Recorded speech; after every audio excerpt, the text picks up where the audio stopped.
Assalamualaikum warahmatullahi wabarakatuh. Kembali lagi dengan saya Rama di ruang sunyi yang akan menemani malam kesendirianmu. Untuk kisah yang saya bawakan kali ini berjudul Tumbal Proyek Pembuatan Jembatan. Sebelum masuk ke ceritanya, tarik selimutmu, matikan lampu kamarmu. Mari kita simak ceritanya. Bagian ketiga. Terima kasih atas bantuannya Mbah Rami. Saya harap ini membawa perubahan yang kita butuhkan. Beberapa hari berlalu tanpa adanya insiden, dan suasana di lokasi proyek pembangunan jembatan menjadi lebih tenang. Setio merasa lega dan senang melihat proyek tersebut berjalan lancar tanpa hambatan, dan keyakinannya bahwa Mbah Rami dapat membantu menjadi semakin kokoh. Namun beberapa saat kemudian Setio menerima telepon dari Mbah Rami. Suaranya terdengar serius. Pak Setio, meskipun prosesi sebelumnya telah membawa dampak positif, masih ada satu ritual terakhir yang perlu dilakukan untuk menghilangkan energi negatif sepenuhnya. Ritual ini harus dilakukan malam ini, dan saya minta agar semua pekerja diberi cuti untuk menciptakan suasana yang lebih kondusif. Setio meskipun tadinya merasa lega, kini merasa kegelisahan kembali muncul. Tapi Pak, apakah kita tidak telah melakukan segalanya? Ritual yang pertama pun cukup kompleks loh. Mbah Rami menjelaskan. Proses ini memerlukan langkah terakhir untuk memastikan bahwa semua energi negatif benar-benar lenyap. Saya meminta pengertian dan kerjasamanya Pak. Kita akan memastikan bahwa ini adalah langkah terakhir. Setio walaupun ragu setuju untuk melanjutkan ritual terakhir ini. Malam itu, Setio, Mbah Rami, dan Ibnu berkumpul di lokasi proyek yang ditemani oleh kegelapan malam. Lampu-lampu sederhana dinyalakan untuk menerangi area tersebut. Mbah Rami memulai ritualnya dengan membakar kemenyan dan merapalkan mantra-mantra. Saat terkena asap kemenyan, Setio tiba-tiba merasa kantuk dan dia terlelap. Beberapa saat kemudian, Setio membuka mata perlahan dan merasa kantuk yang mendalam menghinggapi dirinya. Dia terbaring di atas alas tanah di bawah pohon jati besar itu. Setio merasa tubuhnya terasa lemas, dan ketika mencoba bergerak, dia menyadari bahwa tangannya diikat dan badannya ditutupi oleh kain kafan. Ketika matanya semakin terbuka, Setio melihat sosok Mbah Rami, Ibnu, dan Pak Sugiran berdiri di sekitar sambil tersenyum dengan senyuman yang sinis. Kehadiran mereka di sana menambah kebingungan dan ketakutan dalam pikiran Setio. Setio mencoba bersuara. Apa yang terjadi? Mbah Rami dengan suara yang tenang menjawab. Selamat datang kembali Pak Setio. Anda berada di tempat di antara dunia ini dan dunia lain. Ritual ini fungsinya untuk membuka pintu-pintu gaib agar terbuka. Dengan nada yang dipenuhi dengan rasa kecewa dan kemarahan, lalu Pak Setio berteriak kepada Ibnu. Apa artinya dari semua ini, Ibnu? Kenapa melakukan ini padaku? Ibnu dengan wajah yang tenang mencoba menjelaskan.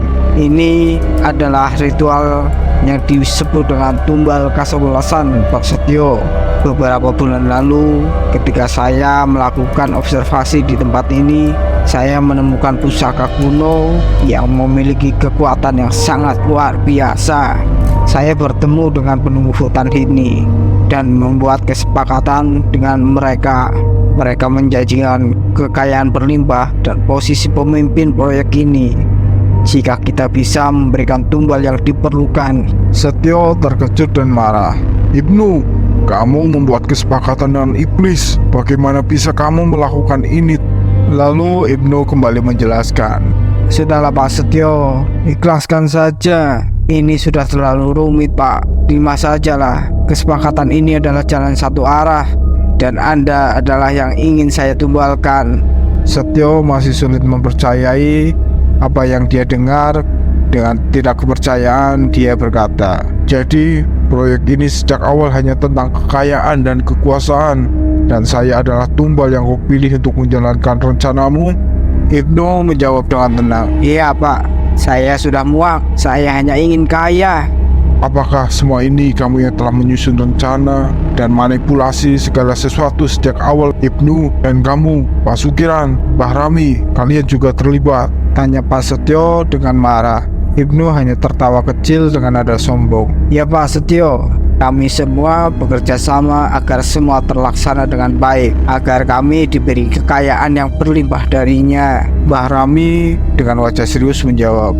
Semua hal harus ada yang dikorbankan, Pak Setio. Ritual ini meski sulit adalah langkah terakhir yang harus diambil. Pak Sukiran menambahkan sambil tertawa. Semua ini demi kebaikan bersama, Pak Setio. Terima kasih atas bantuan selama ini. Setio merasa semakin terjebak dalam kebingungan dan kemarahan. Dan ritual kepala kerbau itu maksudnya apa? Ibnu menjawab. Itu adalah pemancing ritual sebagai bagian dari kesepakatan kami dengan penunggu hutan. Memancing ritual itu untuk menarik tumbal yang cocok, dan saya berhasil menjadikan Anda pilihannya. Sementara Setio mencoba meresapi semua informasi yang baru saja diungkapkan. Bahrami menambahkan, Ritual terakhir ini melibatkan pengambilan getih atau darah dari pemilik proyek ini. Ini adalah bagian yang harus Anda jalani, Pak Setio. Dan apapun yang terjadi setelahnya, kami berharap Anda dapat mengerti dan menerima. Setio merasa putus asa yang sangat mendalam. Dia merenung sejenak sebelum berkata dengan penuh ketidaksetujuan. Kalian itu sangat tidak tahu terima kasih. Kalian semua telah mengkhianati kepercayaan saya. Hujan semakin deras dan petir menyambar, menciptakan suasana yang semakin menakutkan di lokasi ritual. Setio terikat tanpa banyak pilihan. Mendengar pengakuan Ibnu dengan kejutan yang mendalam, Ibnu menjelaskan bahwa dia terlilit hutang miliaran dan mencari cara untuk menjadi kaya secara cepat yang mengarahnya untuk melakukan kesepakatan dengan iblis. Suasana tegang dipenuhi oleh hujan deras, dan Setio mencoba memahami sejauh mana dia dalam situasi ini. Sementara Pak Sukiran merapalkan mantra untuk menjaga keamanan ritual, Bahrami bersiap-siap untuk memulai proses pengambilan darah dari Setio. Bahrami dengan tatapan tajam menggoreskan pisau ke pergelangan tangan Setio. Setio menjerit kesakitan dan darah mulai mengucur deras dari lukanya.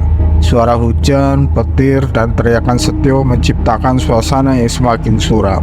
Ibnu yang menikmati pemandangan ini terbahak-bahak dengan ekspresi kegembiraan. Aku akan kaya, aku akan kaya, teriaknya dengan nada penuh kepuasan, seolah-olah kesuksesan sudah di depan mata.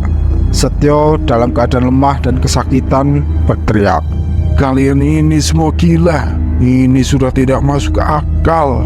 Bagaimana kalian bisa melakukan ini padaku? Bahrami meskipun terlihat serius menjawab, Ini adalah bagian dari kesepakatan yang telah dibuat, Pak Setio. Ikhlaskan saja dan terima semuanya. Sementara prosesi ritual yang mengerikan berlangsung, tiba-tiba suasana menjadi hiruk-pikuk. Sekelompok orang muncul secara tiba-tiba, dan satu dari mereka, seorang pria berpakaian seragam polisi, berteriak, Diam di tempat dan angkat tangan. Setio yang sebelumnya terikat dan hampir menjadi korban dari ritual mistis itu merasa lega dan terkejut melihat teman-temannya dari kepolisian datang menyelamatkannya. Matanya memandang dengan harapan dan ia mengangkat tangannya segera setelah mendengar perintah.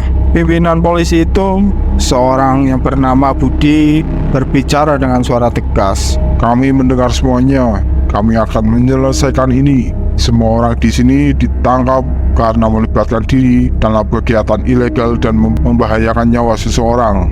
Sementara itu, kepolisian menangkap Pak Sukiran dan Bahrami yang terkejut oleh kedatangan tiba-tiba ini. Mereka semua diarahkan untuk mengangkat tangan dan ditahan oleh polisi. Namun Ibnu berhasil melarikan diri.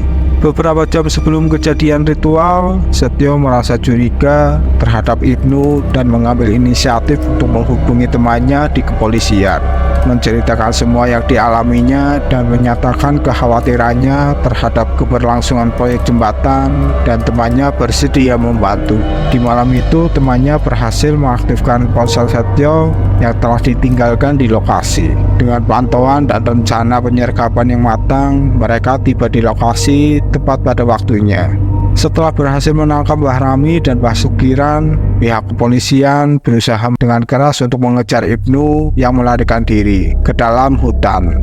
Hujan deras membuat kondisi semakin sulit, tetapi polisi terus berupaya menyusuri hutan yang gelap. Beberapa polisi yang dipimpin oleh Budi mengejar Ibnu melalui medan yang sulit.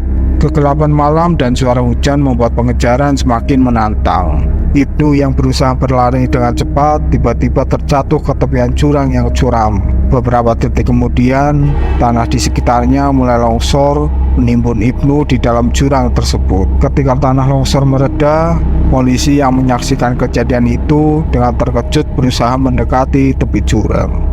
Namun mereka menyadari bahwa Ibnu seperti tertimbun oleh tanah dan bebatuan yang terjatuh. Esok harinya, berita menyedihkan tersebar bahwa jenazah Ibnu telah ditemukan di lokasi jurang dan dinyatakan meninggal dunia. Berbagai spekulasi dan pertanyaan timbul di kalangan masyarakat setempat. Beberapa mengaitkan kematian Ibnu dengan kejadian mistis yang terjadi sebelumnya. Beberapa hari setelahnya, ketika Setio kembali ke lokasi proyek, suasana berbeda.